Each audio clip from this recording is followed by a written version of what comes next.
First of all आप लोग ये बताइएगा कि प्रश्न कैसा था, मजा आया पेपर देने में दोस्तों? आपने जो पढ़ा था वो प्रश्न आया या नहीं, या मैंने जो पढ़ाया वो प्रश्न आया या नहीं? बिल्कुल आज आपको बहुत मजा आया होगा। अभी तक का सबसे बेस्ट एग्जाम आपका हिस्ट्री का गया होगा और आपने पूरे साल मेहनत करा था दोस्त, पूरे साल की मेहनत आपकी काम आई। तो आप लोग जरूर से जरूर कमेंट सेक्शन में लिखिएगा कि प्रश्न आपको एग्जाम देने में कितना अच्छा लगा और कितने प्रश्न मैच किए थे और क्या कुछ आपने लिखा और कितना आपका आ सकता है, जरूर से जरूर बताइएगा। चलिए हम लोग सेट ए को अभी मिलाने का काम करते हैं, तो फटाफट से आप लोग प्रश्नों को मिलाइएगा और हाँ कमेंट सेक्शन में जरूर लिखिएगा ताकि जो भी बच्चे आए नए साल अगले साल उनको भी पता चले कि हाँ प्रश्न मैच किया, आपने जो पढ़ा वो प्रश्न आया है नहीं। ये मेरे लिए आप लोग जरूर से जरूर कमेंट कर देंगे। तो पहला प्रश्न देखिए, निम्न में कौन हड़प्पा सभ्यता का नगर नहीं है? सिंपल सा भैया, विजयनगर। अगला प्रश्न देखिएगा, विलियम जोन्स ने एशियाटिक सोसाइटी की स्थापना कब की थी? बिल्कुल ऑप्शन है 1784 ईस्वी में। सारा प्रश्न कराया गया था, सब प्रश्न इजी थे। देखिए दयाराम साहनी ने हड़प्पा सभ्यता की खोज किस वर्ष? ऑप्शन है 1921 में। तो सारे प्रश्न आपके बहुत इंपॉर्टेंट थे और सारे प्रश्न कराए गए थे। जो भी मैंने पढ़ाया वो सारा प्रश्न डायरेक्टली मैच किया। ये आप लोग देखिएगा, आज सुबह में भी आपने क्लास किया है, सब्जेक्टिव भी क्लास आपने किया, सब्जेक्टिव भी आपका टोटली मैच किया, ऑब्जेक्टिव भी आपका टोटल मैच किया है। देखिए धौलावीरा किस राज्य में है दोस्त? तो 4 का आपका सही आंसर ऑप्शन से गुजरात। प्रश्न इजी नहीं थे, प्रश्न इजी नहीं थे, आपने पढ़ाई अच्छे से किया था, ये ध्यान रखिएगा। 5 नंबर आपका है, मोहनजोदड़ो किस भाषा का शब्द है भाई? ऑप्शन डी सिंधी भाषा का शब्द है। फिर देखिए 6 नंबर आपका प्रश्न क्या था? हड़प्पा सभ्यता का विशाल स्नानागार किस नगर में पाया गया है? तो विशाल स्नानागार के बारे में मोहनजोदड़ो। अन्नागार भी पूछता है तो मोहनजोदड़ो। पुरातत्व के अंतर्गत निम्न में से कौन नहीं आता है? तो आपके साहित्य जो होते हैं वो साहित्यिक स्रोत के अंतर्गत आते हैं, बाकी सिक्के अभिलेख ये सब आपके पुरातात्विक स्रोत के अंतर्गत आते हैं। भग्नावशेष भी आपके पुरातात्विक स्रोत के अंतर्गत आते हैं। मजा आया हो सभी को? बिल्कुल बताते चलिएगा।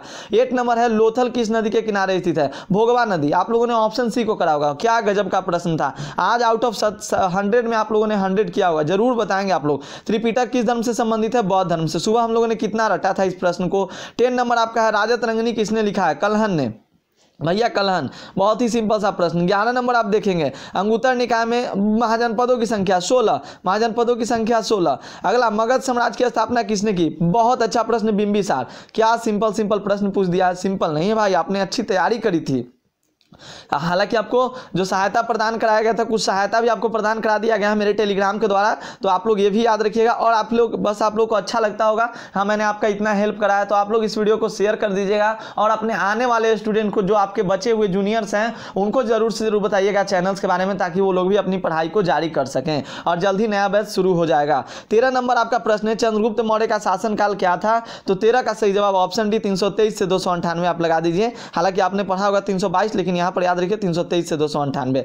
अगला देखिए, विक्रमादित्य की उपाधि किस? विक्रमादित्य चंद्रगुप्त द्वितीय को, विक्रमादित्य के नाम से चंद्रगुप्त द्वितीय को जाना जाता था। अशोक किस वंश का शासक था? सिंपल सा, मौर्य वंश। कितना हम लोग? मौर्य वंश का तीसरा शासक था। अगला प्रश्न देखिए, मौर्य साम्राज्य का प्रथम शासक कौन था? चंद्रगुप्त मौर्य भैया। फिर तीसरा शासक अशोक। तो सिंपल सिंपल प्रश्न आपका था। महाभारत की रचना किस भाषा में हुई है? संस्कृत भाषा में। बना दिए होंगे आज। तो आज तो ऑब्जेक्टिव आपका 50 में 50 सही होगा और ऑब्जेक्टिव और सब्जेक्टिव मिलाकर आउट ऑफ 100 आप करने वाले हैं। 18 नंबर, पुराणों की संख्या टोटल 18, 18 का 18 आंसर। 19 नंबर, आश्रम व्यवस्था में कितने प्रकार के आश्रम? 4 प्रकार के। फिर अगला प्रश्न देखिए 20 नंबर, अश्वमेध यज्ञ का आयोजन क्यों किया जाता है? शाही संप्रभुता के लिए, व्यापार के लिए? बिल्कुल यही तो छोड़ा जाता है, दोनों के लिए। आपका ऑप्शन सी हो जाएगा। जहां तक अश्वमेध यज्ञ जो है वो घोड़ा जहां तक जाएगा, जहां तक उसका व्यापार, ये सारा चीज हो जाता है, कब्जा।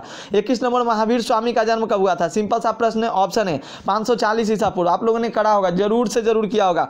आज तो आपके 50 में 50 सही होंगे। तो एक बार आप लोग कमेंट करके मेरे लिए, आप लोग चैट सेक्शन में नहीं दोस्त, जो वीडियो का कमेंट हो, जो कि पूरे साल रहे, बच्चे देख सकें, आप लोग अपना अपना एक छोटा सा प्यारा सा कमेंट छोड़िएगा कि आपके प्रश्न मैच किए थे और आपने कैसा किया। 22 नंबर देखिए, दिगंबर और श्वेतांबर किस धर्म से संबंधित है? तो 22 का आपका ऑप्शन सी हो जाएगा, जैन धर्म से। मैंने सुबह में नहीं रटवाया था आपको, हीनयान और महायान बौद्ध से और दिगंबर श्वेतांबर जैन धर्म से। सांची मध्य प्रदेश के किस जिले में स्थित है? तो 23 का सही जवाब आपका ऑप्शन भी हो जाएगा, रायसेन। देखिए मेरी आवाज़ जो हो रही है वो क्लियर नहीं निकल रही है, क्योंकि आपको पढ़ाते पढ़ाते आप देखिएगा चैनल पे हर जो लाइव सेशन है आपका 2-2 घंटे का, 1-1 घंटे का, उतना देर मैंने आपको पढ़ाया दोस्त, तब जाकर ये सारी बातें हो पाई है। तो ध्यान दीजिएगा, आप लोग वीडियो को शेयर जरूर कीजिएगा और मेरे लिए कमेंट जरूर कीजिएगा, आपको कैसा लगा, आपने तैयारी किया तो आपके कितने प्रश्न मैच किए, ये सारा चीज़ बताइएगा। प्राचीन भारत में धर्म की शुरुआत किसने किया? अशोक ने। बहुत अच्छा प्रश्न था। अकबरनामा किसकी कृति है? तो अबुल फजल की। फिर अगला प्रश्न देखिएगा आप लोग, शेर शाह ने चौसा के युद्ध में किसे पराजित किया? हुमायूं को। मैंने कुछ आपको हेल्प भी करा टेलीग्राम के माध्यम से।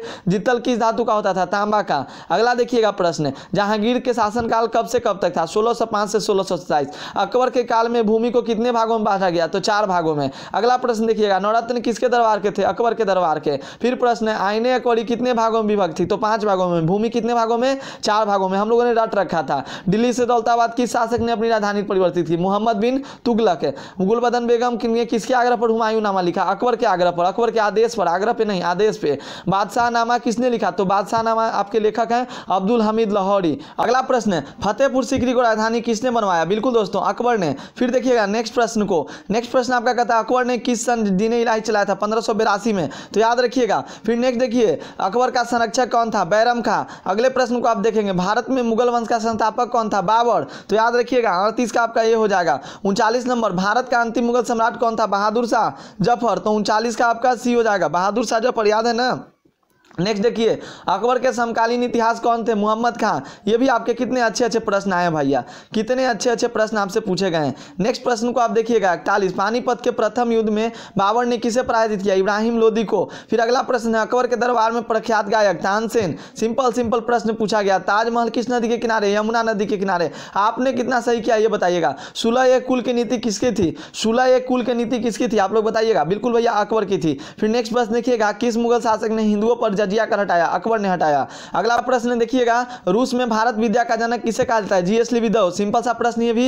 यूनेस्को द्वारा किस वर्ष हम्पी विश्व धरोहर स्थल घोषित किया गया? ये कितना अच्छा सा प्रश्न था, 1986। तो मैं भी मान लिया एक दो प्रश्न हार्ड है, लेकिन आप लोगों का ओवरऑल जो पेपर था बहुत मस्त गया। विजयनगर का महानतम शासक कृष्णदेव राय। फिर देखिए हम्पी किस राज्य से संबंधित है? तो हम्पी आपका ये विजयनगर साम्राज्य से संबंधित है। विजयनगर साम्राज्य की स्थापना 1336 में हरिहर और बुक्का द्वारा, रामानंद के शिष्य। तो इनमें से सभी आपके हो जाएंगे। फिर तलवंडी में किसका जन्म स्थान था? गुरु नानक जी का। हम लोगों ने सारे प्रश्नों को किया था। ख्वाजा मोइनुद्दीन चिश्ती की दरगाह अजमेर शरीफ में। काशी किस प्रसिद्ध संत का जन्म हुआ था? कबीर जी का जन्म हुआ था। यानी ऑप्शन आपके बी हो जाएंगे, ऑप्शन बी हो जाएंगे सही जवाब। नेक्स्ट देखिएगा, बीजक में किसके उपदेश हैं? तो कबीर जी के। अगला प्रश्न देखिएगा आप लोग, हेनसोंग किस देश का यात्री था? चीनी यात्री था। अगला, तहकीक हिंद में तो अल-बिरूनी दोस्तों, अल-बिरूनी याद है ना आप लोगों को। यहाँ पर मौर्य काल में किस प्रसिद्ध यात्री कौन?